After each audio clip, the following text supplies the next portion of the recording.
We are born of the blood, made men by the blood, undone by the blood. Fear the old blood, Lawrence. By the gods, fear it.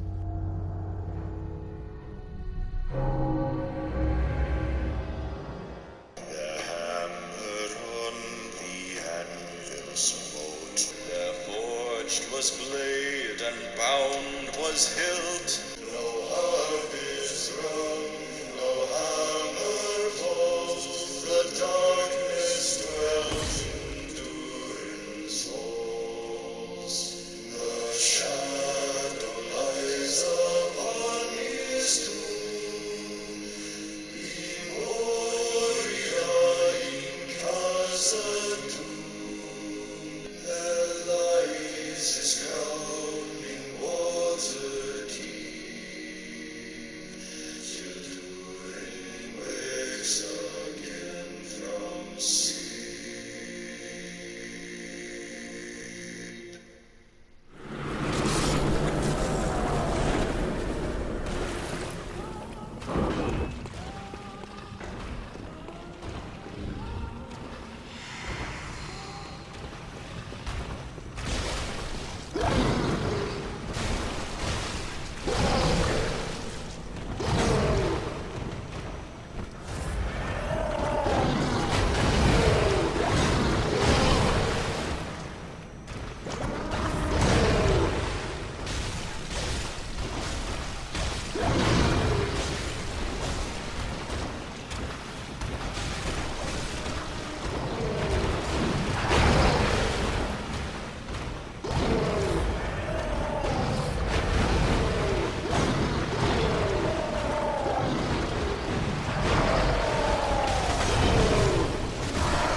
I'm afraid I've made a botch of things.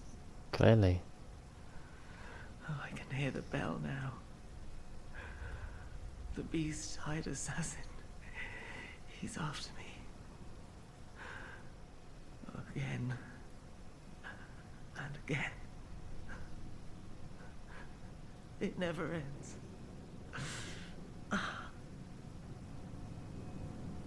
Please. I need you to do something. What is it, Simon? This village is the true secret. Testament to the old sins. It feeds this hunter's nightmare. Please. Bring to an end the horror. So our forefathers sin. We hunters cannot bear their weight forever. It isn't fair. It just isn't fair. Life isn't fair, my friend.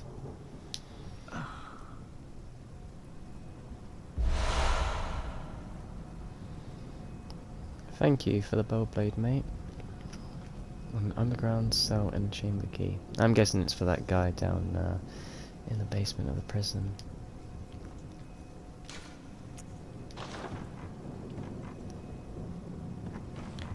It was nice talking with you, mate. Alright. Let's head on back to the prison, shall we?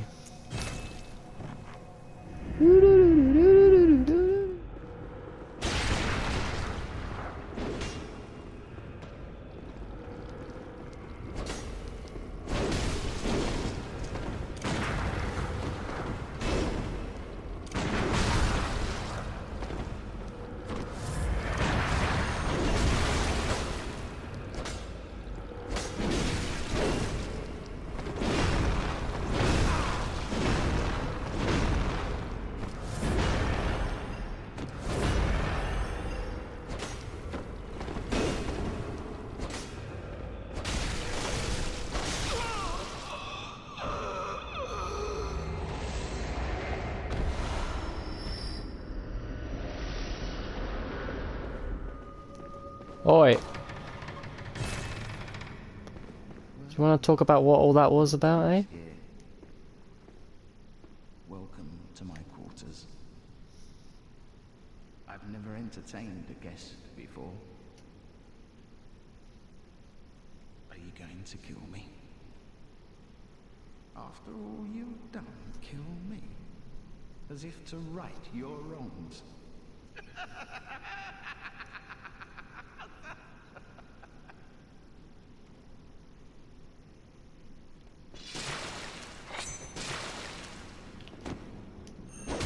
Nothing changes. Such is the nature of man.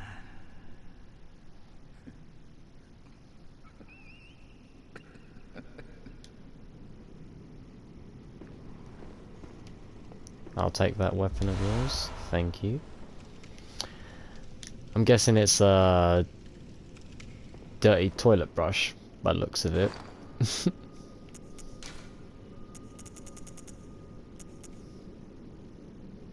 I can use it. Oh no, it's a mace.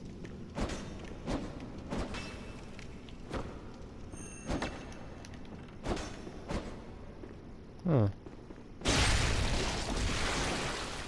Oh, so that's how you do it. Oh, I see. That's how it turns into the deadly toilet brush. I see. Oh, that's pretty cool, actually. That's a nice, unique little weapon. Well, thank you. Remember oath. Foul. I will never remember the oath that you beseeched upon me, you fool.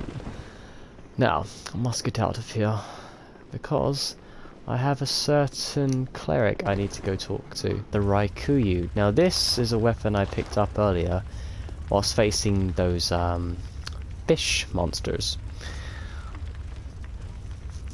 I'm surprised that, 2 of them came out, but, did okay actually to handle them the first time round. The interesting thing with them though is that I got surprised by the first one, and then by how strong it was. But yeah, this is Lady Miria's weapon. This is amazing. Oh, this is actually a good weapon to use actually. Ooh. Can I parry? Oh, I do like a spin. Oh, I stab with the left one. Alright, okay. So it's not charged, it's just quick little attacks here and there. Okay.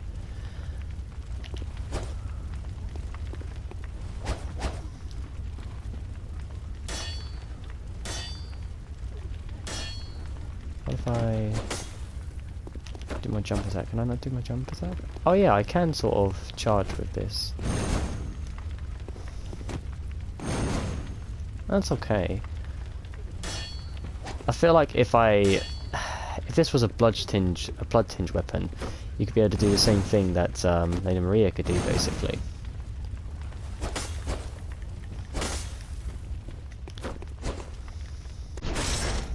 Oh, it's an actual bow.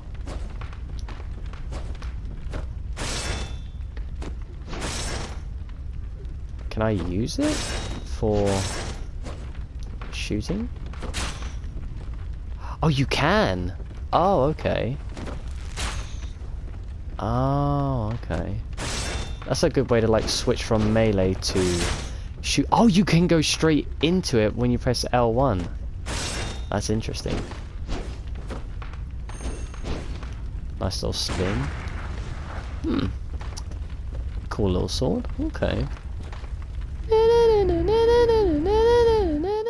Oh, I'm having memories back from the beginning of the game when we fought the cleric beast. Now we get to fight him in a more lame version of himself. He twitched out there for a second. Why did he twitch? Oh, here we go. This scene can only trigger when you have Lawrence's skull.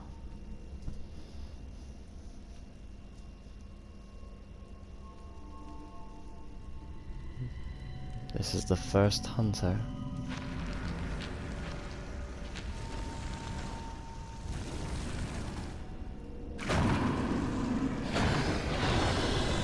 The cleric beast design is so cool.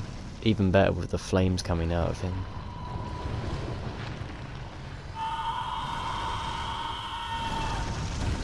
I'd have a headache too if I was screeching like that every day, mate.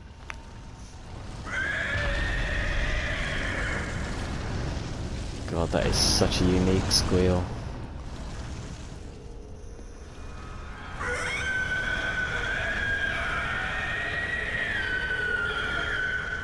That is horrifying.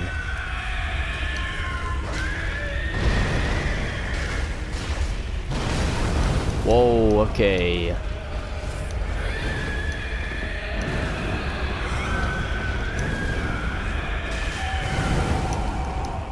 I should try and aim for his arm.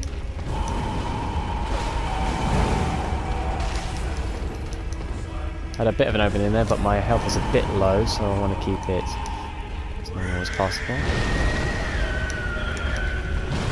Pulls it up.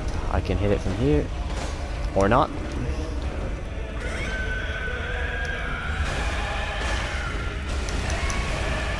Nice.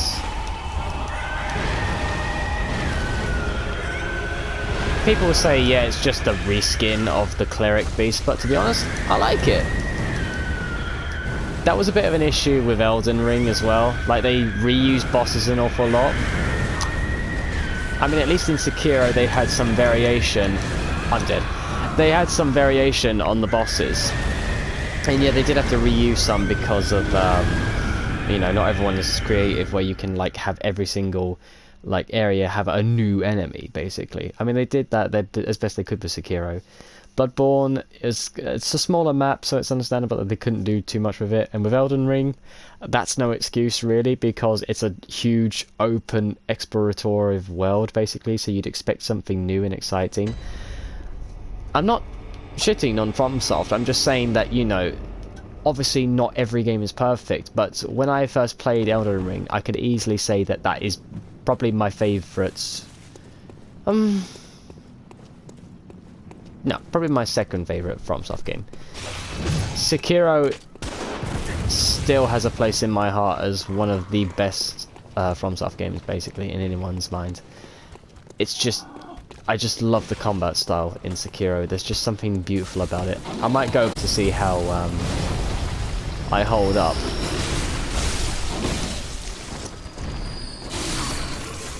But yeah, Elden Ring, it's more geared towards people that love exploration than the triggering boss fights that you normally get. There are an awful lot of people complaining about the difficulty of it as well. I mean, it's understandable, it's a difficult game, and people should realise, you know, there's a level cap basically for it, and if you can't meet that level cap, then it's not the game for you, basically. And having people say that, oh, you need to, like, lower the difficulty of it, you're just being salty. Like, you need to get better at the game. It's as simple as that, really. Some people are not going to do well at the game, and that's understandable. And then there are some that can be masters at this game. Like, I've played Sekiro ever since it came out, and I can easily say that, even myself, I am nowhere near as perfect as I wish I was. Like, there are still some playthroughs where I get so close to going with no deaths, but I still somehow die to something stupid. Like, I could even, like, probably, like, 100% the bosses, but something would kill me. And I could easily say that there is something about that I just think to myself, no, that is as good as you're going to get, basically. No, you can improve. You can always improve, so you shouldn't just, like, expect, like, the developers to just be like, no, we're not, like, dumbing down the game because you can't do it. Like, come on now, that's just silly. Anywho, rant over, we're getting back into the game. Come, Lawrence, we must fight. Damn it, I just backed up into it. I gotta stop doing that. I need to go forward when he does the hand swipe. It's like that. If you're having trouble with it, you know, it's understandable. You're gonna get a little bit annoyed at it. That's understandable. I mean, it's a game, you know, it's meant to be a difficulty thing. But don't just go and, like, slag the developers off just because you can't do well. That's just pathetic and childish. Like, come on now.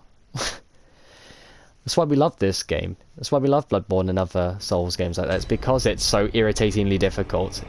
It's the euphoria we feel once we do it, once we put all our hard work, blood, sweat and tears into it. That's why we love games like Bloodborne, Dark Souls and Sekiro and Elden Ring and stuff like that. It's the grind, it's the passion we put into the game, and the lore, the beautiful lore that these creative minds put together, basically. That's what I love to say. I have got so much to say about games, especially FromSoft games, because they are just so passionate about every single game they put out, basically. I just have to say a big thanks to the developers as well, because they just do so much for the fans and all that. And the community that they've built up, really, when it comes to their games and their creativity and all that. It's just an amazing set of games that will stick with you throughout childhood and all the way up until your like deathbed. Well, it will for me, basically. I don't see games as like something to like, just pass the time. They're life to me. They're life to most other people, basically. To others it's a job, to others it's just something to pass the time, but for me it's life. It's something that was part of my childhood. Kind of like how, you know, with some people, like cars and racing cars and all that stuff was part of their childhood. It's just something unique with each generation, basically. But yeah, that's just what I love about these games. It's a passion, really. You missed me that time.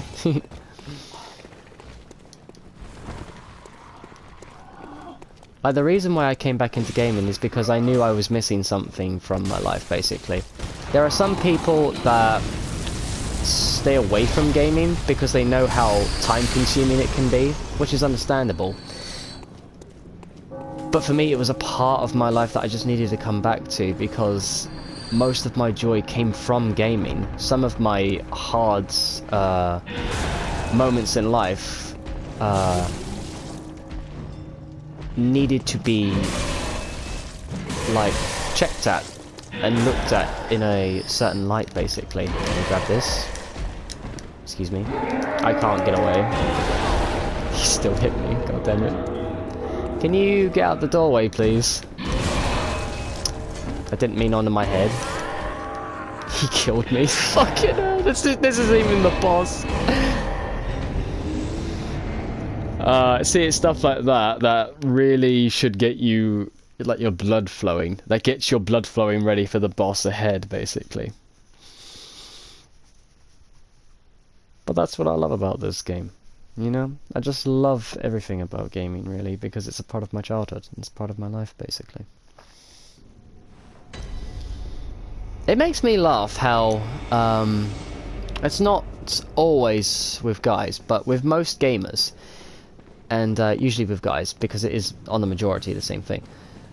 You go into a gamer's house, you will find that it is normally, there is no furniture, there is very little in cutlery and food and stuff like that. Well, of course you're going to have food, you know, but most of the time a gamer's main place is his station, is their station to, guys, you're going to have to move over, please.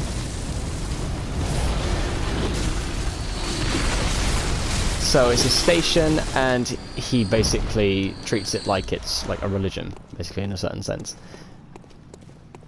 Whereas, what is it? There was like this video where this girl goes up to her boyfriend's computer and turns it off in front of him. Now, if that was me, you're out of my house. You are getting kicked out of my house immediately. You do not touch my stuff. You do not mess with my equipment. That is like the one thing I have and one thing that I cherish in this world, and you've just like ruined all of the data that I have done, basically.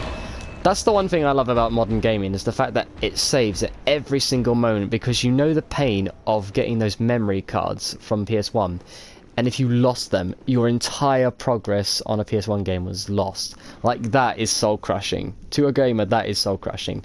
So when he like got really upset with her, and he just like put his hands in his on his face, he just got up and then said to her, like, why? He just asked her why.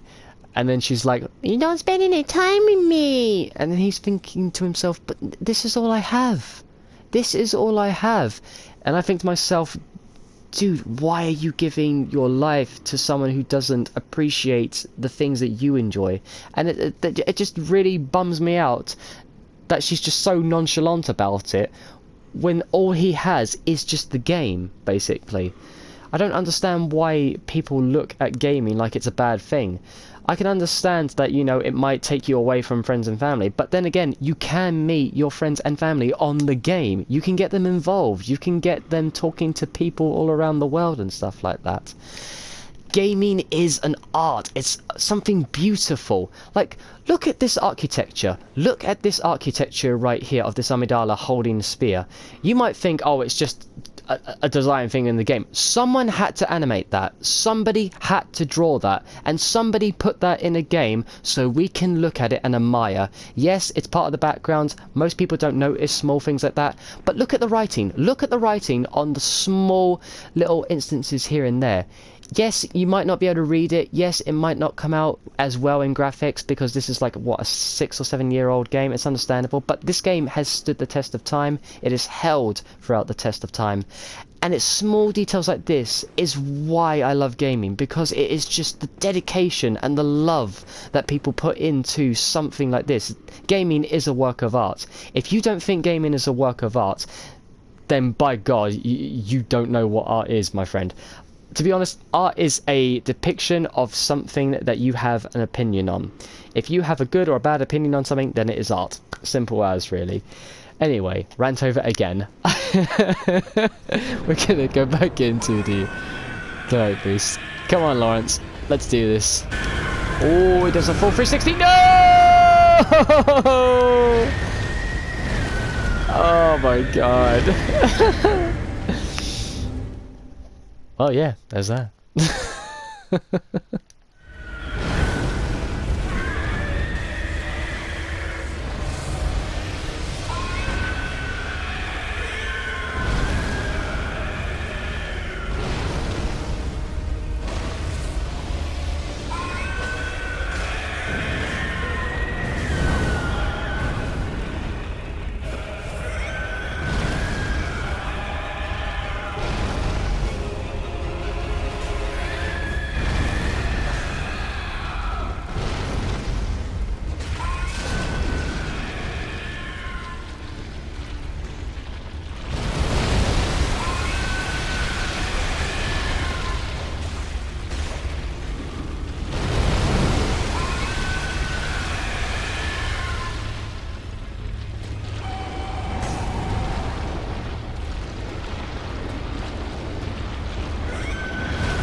Damn! Yeah, damn! He was toughy. Tougher than Lady Maria, I tell you. Bloody hell. Whew.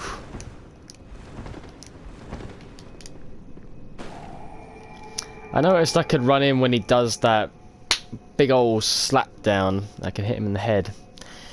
Rather than like wasting, what was it, bone marrow ash? Because that stuff is expensive. I thought I'd just pop the piece. The piece? Fuck yeah, I'd pop a piece in his face. No, I'd pop a beast blood pellet on the end so I can at least get some damage. But yeah, with him you just gotta take your time. Right.